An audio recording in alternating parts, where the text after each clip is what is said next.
السلام علیکم۔ اچھا پتہ ہے کیا، آپ اور میں اگر حج کرنا ہو تو کوشش کرتے ہیں پھٹافٹ پیسہ کما لیں، پیسہ کما لیں، پیسہ کما لیں۔ ہمیں یہ ایمان ہی نہیں پاتا کہ کام اللہ سے بنتے ہیں، پیسے سے نہیں بنتے ہیں۔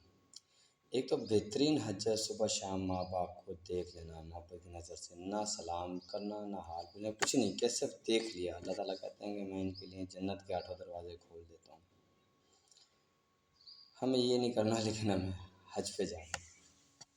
ہمیں اپنے سے بڑوں کا ادب احترام نہیں کرنا، حج پہ جانا ہے۔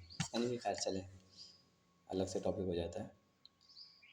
اب اگر میں جنید جمشید سے سنا کہ اگر آپ ہر اذان کے بعد تلبیہ پڑھ لیں، لبیک اللہم لبیک لبیک لا شریک پورا، اور اس کے بعد آپ اذان کی دعا پڑھیں، اللہم رب ھذہ الدعوۃ التامہ، یہ پوری دعا اس کے بعد پڑھ لیں آپ۔ یعنی اذان کے بعد آپ تلبیہ پڑھ لیں، اس کے بعد آپ اذان کی دعا پڑھ لیں، اور پھر اللہ پہ توکل کریں اور اللہ پہ چھوڑ دیں، تو یقین جانیں اللہ آپ کو حج کرا دے گا۔